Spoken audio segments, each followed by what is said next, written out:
Hello friends, बात करते हैं तीसरे फेज की काउंसलिंग की। जो रिपोर्ट आई है 29/8/2021 की।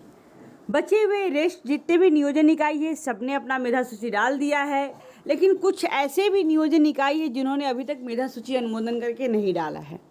कंप्लेंट के बाद भी सुधार तो नहीं हुआ, क्योंकि वहाँ पे हेल्प डेस्क काउंटर होता है और वहाँ पे जाकर हम सुधार करके अपनी जो मेरिट में एरर है, नेम एरर है, सब सही करवा सकते हैं।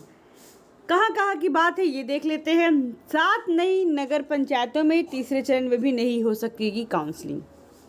मुजफ्फरपुर जिले के 7 नवगठित नगर पंचायत सकरा, सरैया, मुरौल, मीनापुर, बरुराज, कुढ़नी और तुर्की माधोपुर में शिक्षक नियोजन प्रक्रिया के तहत अब तीसरे चरण में भी काउंसलिंग नहीं होगी।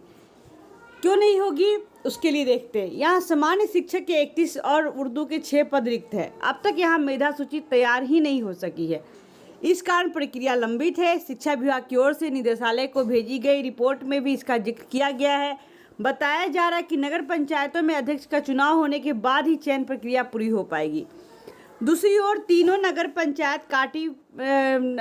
नगर परिषद काटी, साहेबगंज, मोतीपुर में तीसरे चरण काउंसलिंग होगी। वहाँ साहेबगंज, सकरा और बोचहा प्रखंड इकाई की काउंसलिंग भी तीसरे चरण में हो सकेगी।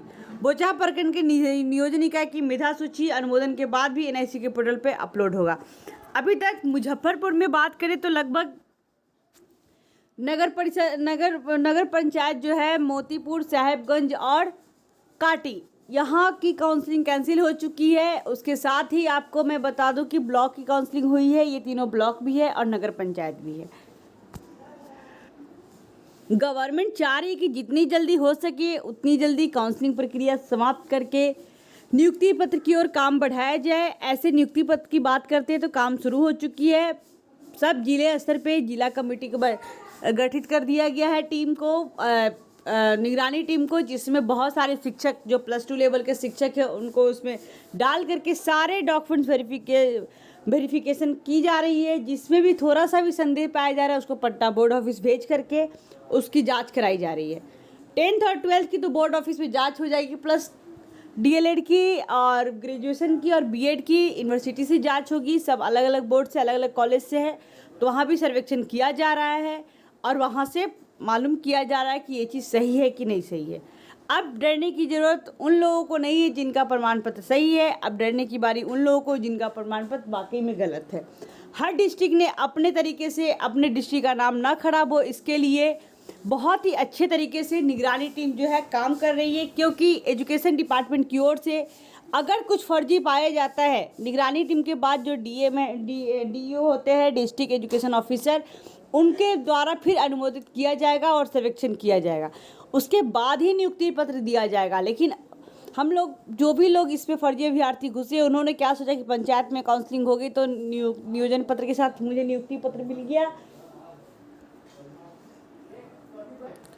साथ ही, लेकिन और ब्लॉक में हो गया तो मेरा काउंसलिंग ये क्या बोलते सिलेक्शन हो गया। लेकिन नहीं, अब उन्हें उनके फाइलों को 10 काउंटर से गुजरना पड़ेगा और 10 जगह से वेरीफाई होने के बाद ही उनको नियुक्ति पत्र दिया जाएगा।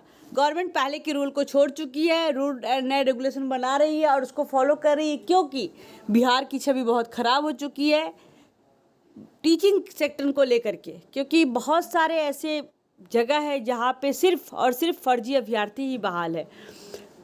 नालंदा को देखेंगे और बहुत सारे डिस्ट्रिक्ट को देखेंगे तो आपको बहुत सारे ऐसे अभ्यर्थी दिखेंगे जिनका सीट टेट क्लियर ही नहीं है। नंबर कम होने के साथ साथ उन्होंने अपने नंबर को बढ़ा करके, स्कैन करके, मतलब बता नहीं सकते कितना निम्न स्तर तक जा करके उन्होंने अपने मार्क्स के साथ छेड़छाड़ करके उसके बाद उसको अपलोड किया और अच्छे मेरिट में नाम लेकर आए। तो ये चीज़ बहुत गलत है। साथ ही आज तो संडे है, क्योंकि संडे को 3rd फेज की काउंसलिंग शेड्यूल नहीं आ सकती है। कल मंडे है, आई होप कल जन्माष्टमी भी है, तो ये चीज़ श्योर है कि कल शाम तक शेड्यूल आ जाए और सितंबर के फर्स्ट वीक में काउंसलिंग शुरू हो जाए। क्योंकि जो जुलाई में जो काउंसलिंग हुई थी उसकी डॉक्यूमेंट वेरिफिकेशन चल रही है। ये इन्फॉर्मेशन है कि हर डिस्ट्रिक्ट में कमेटी टीम जांच कर रही है। अगर वहाँ सारा चीज़ बारकोड स्कैन करके सारा इन्फॉर्मेशन सही हो जा रहा है, जितना नंबर है, यहाँ तक कि पॉइंट 1 का भी बहुत ज़्यादा डिफरेंट हो जा रहा है, इसलिए हर चीज़ चेक करके मार्क्स को, मार्कशीट को, सर्टिफिकेट वेरीफाई करके उसको साइड किया जा रहा है। उसके बाद डिस्ट्रिक्ट से जो डीईओ वो सर्वेक्षण करेंगे, उसके बाद ही ये 3 प्रक्रिया पूरी होने के बाद ही 4th स्टेज है कि आप लोगों को नियुक्ति पत्र मिल सके। हमें वेट करना है क्योंकि समय बहुत लगा है, तो थोड़ा और सही, लेकिन देर आए दुरुस्त आए, कहीं कोई फर्जी अभ्यर्थी ना घुस जाए जिससे जो हमारे जो जेन्युइन अभ्यर्थी है उनको कोई नुकसान हो सके।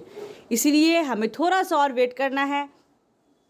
और अगर आपकी काउंसलिंग हो चुकी तो बहुत अच्छी बात है, अगर नहीं हुई हो तो 3rd फेज में आप ऐसी जगह का सिलेक्शन करें जहाँ पे आपकी काउंसलिंग हो सके आसानी से, क्योंकि 3rd फेज के बाद 4th फेज का फिर अगर कोई लफड़ा होता है, कोई परेशानी आती है तो काउंसलिंग 4th फेज में चली जाएगी और फिर ये सितंबर में 3rd फेज होगी, फिर इसकी जांच पड़ताल करते करते फिर अक्टूबर में चली जाएगी। तो फिर ऐसे ही काउंसलिंग ही कई चरणों में बढ़ता रहेगा, तो फिर नियुक्ति पत्र का तो फिर अभी दूर दूर तक नामो निशान नहीं दिखेगा। इसलिए ध्यान रखिए, कोई धांधली ना हो, पारदर्शिता बढ़ती जाए।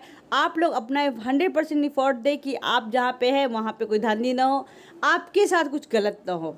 अगर आप जेन्युइन अभ्यर्थी हो तो इसके लिए आपको फाइट करना पड़े, फाइट करें, क्योंकि ये गवर्नमेंट जॉब है, आसानी से नहीं मिलता। और थोड़ा सा जगह का चयन अच्छे तरीके से करें, क्योंकि 3rd फेज के बाद 4th फेज की काउंसलिंग की उम्मीद करनी मुश्किल होगी हम सभी के लिए, क्योंकि हमारी गवर्नमेंट भी यही चाह रही है कि जैसे भी हो हम इस बहाली प्रक्रिया को फंसा रखें और कैसे भी करके अपना काम निकालते रहें। 21 से 21 कह रही हूँ, 19 से 21 हो गया, 19 से 20, 20 से 21, 2 साल तो ऐसे निकल चुका है और अभी भी गवर्नमेंट नियुक्ति पत्र देने के मूड में नहीं है, क्योंकि उसका जो काम है कछुआ की चाल से भी धीरे चल रही है। इसलिए हमें ध्यान देना है और जगह का चुनाव बहुत अच्छे तरीके से करें, जहाँ पे आपके लग रहा है, संभावना बन रहा है अपने मेरिट के अकॉर्डिंग, ऊपर से सेलेक्टेड कैंडिडेट को नाम हटाने के बाद कि आप वहाँ पे आ जा रहे हैं सीट के अकॉर्डिंग, तो आप वहाँ पे जाए और आपका चयन निश्चित ही होगा। बची हुई रिक्ति पे बात चल रही है कि गवर्नमेंट 3rd फेज की काउंसलिंग के बाद 4th फेज में कुछ ऐसा करेगी जो भी छोटे फूटे अभ्यर्थी है उनका विकास हो सके। और ये अभी बस बातें हैं, इसलिए इस पर हम लोग जब तक ऑफिशियल लेटर ना आ जाए हमारे गवर्नमेंट का, तब तक हम नहीं मान सकते कि हाँ क्या ऑथेंटिक न्यूज़ है क्या नहीं है।